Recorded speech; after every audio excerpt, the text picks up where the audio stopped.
ನಾವಿವತ್ತು ನಿಮ್ಮನ್ನ ಕರ್ಕೊಂಡು ಹೋಗ್ತಾ ಇರೋ ಪ್ಲೇಸ್ ನಮ್ಮ ಕಲಬುರಗಿ ನಗರದ ಹೊರವಲಯದಲ್ಲಿರುವ ನರೋಣ ಗ್ರಾಮಕ್ಕೆ. ಸ್ವಯಂ ಆ ಪ್ರಭು ಶ್ರೀರಾಮಚಂದ್ರರೇ ಭೇಟಿ ಕೊಟ್ಟಿರ್ತಕ್ಕಂತಹ ಸ್ಥಳ ಇದಾಗಿದೆ. ರಾಮಲಿಂಗೇಶ್ವರ, ಕ್ಷೇಮಲಿಂಗೇಶ್ವರ ಎಂಬ ದೇಗುಲಗಳನ್ನ ನಾವಿಲ್ಲಿ ನೋಡಬಹುದು. ಸಪ್ತ ಋಷಿಗಳ ಪಾದುಕೆಗಳಿರೋದು ಈ ದೇಗುಲದ ಇನ್ನೊಂದು ವಿಶೇಷತೆ. ಜೊತೆಗೆ ದೇಗುಲದ ಸುತ್ತಲೂ 7 ಕೊಳಗಳಿರೋದು ಸಹ ಅಷ್ಟೇ ವಿಶೇಷ. ಈ 7 ಕೊಳಗಳಲ್ಲಿ 2 ಕೊಳಗಳು ತುಂಬಾ ವಿಚಿತ್ರವಾಗಿ ಭೂಗರ್ಭಿತವಾಗಿ ಬಾವಿಯಂತೆ ದೇಗುಲದ ಕೆಳಗಡೆನೆ ಇರೋದು ಇನ್ನೊಂದು ವಿಶೇಷ. ಅದರ ಜೊತೆಗೇನೆ ಈ ಸರೋವರದ ಮಧ್ಯದಲ್ಲೊಂದು ದೇಗುಲವಿದೆ. ಇದು ಷಣ್ಮುಖ ಸ್ವಾಮಿಯ ದೇವಸ್ಥಾನ. ತುಂಬಾ ನೀರಿದ್ದಾಗ ನಡ್ಕೊಂಡು ಹೋಗೋದಕ್ಕೆ ಒಂಚೂರು ಭಯ ಆಗುತ್ತೆ. ಆದ್ರೆ ಎದುರುಗಡೆ ಹೋಗಿ ದೇವರ ದರ್ಶನ ಪಡ್ಕೊಂಡಾಗ ಭಯವೆಲ್ಲ ಮಾಯವಾಗಿ ಭಕ್ತಿಯ ಭಾವ ಮೂಡುತ್ತೆ. ಅಂದ ಹಾಗೆ ಈ ಎಲ್ಲಾ ಕೊಳಗಳನ್ನ ರಾಮ ತನ್ನ ಬಾಣದ ಮೂಲಕ ಹುಟ್ಟು ಹಾಕಿದ ಎಂದು ಹೇಳಲಾಗುತ್ತದೆ. ಮದುವೆ, ಮುಂಜುವಿ, ಕಾರ್ಯಕ್ರಮ ಅಂತೆಲ್ಲ ಮಾಡಿ ಅಲ್ಲಿ ಊಟ ಮಾಡಿರೋ ಎಲ್ಲಾ ಪತ್ರೊಳಗೆಯೂ ತಂದು ಇದರಲ್ಲೇ ಎಸೆತಾ ಇದ್ದಾರೆ. ಪುಣ್ಯ ಪವಿತ್ರ ತೀರ್ಥ ಇಂದು ಡಸ್ಟ್ಬಿನ್ ಮಾಡಕ್ಕಿದ್ದಾರೆ ಎಂಬುದು ಶೋಚನೀಯ.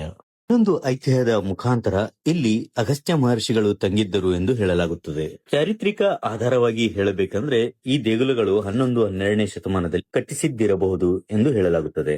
ಅಲ್ಲದೆ ಈ ಶಿಲಾಶಾಸನಗಳಲ್ಲಿ ನರೋಣದ ಹೆಸರು ನರವಣಿ ಎಂದು ಉಲ್ಲೇಖಿತಗೊಂಡಿರುತ್ತದೆ. ಇಲ್ಲಿಯ ಕಾರ್ತಿಕೇಯ, ಕ್ಷೇಮಲಿಂಗೇಶ್ವರ ಅಂತರ್ಗತ ವಿಷ್ಣು ದೇಗುಲಗಳಿಂದ ಇದು ಕ್ಷೇತ್ರಪಾಲ ಎಂದು ಹೆಸರು ಗಳಿಸಿ ಮಹತ್ವದ ಪುಣ್ಯ ಕ್ಷೇತ್ರವಾಗಿ ಬೆಳೆದು ನಿಂತಿದೆ.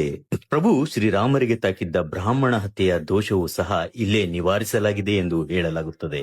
ಈ ಕ್ಷೇತ್ರಕ್ಕೆ ಭೇಟಿ ಕೊಟ್ಟರೆ ದೇಶದ ಎಲ್ಲಾ ಪುಣ್ಯ ಕ್ಷೇತ್ರಗಳಿಗೆ ಭೇಟಿ ಕೊಟ್ಟಷ್ಟು ಪುಣ್ಯ ಬರುತ್ತೆ ಎಂಬುದು ಈ ಸ್ಥಳದ ನಂಬಿಕೆಯಾಗಿದೆ. ಇಲ್ಲಿ ಗುಪ್ತ, ನಾರಸಿಂಹ, ಲಕ್ಷ್ಮೀ ಸರ್ವ, ಭವನಾಶ, ರುದ್ರ ಮುಂತಾದ 8 ತೀರ್ಥಗಳಿವೆ.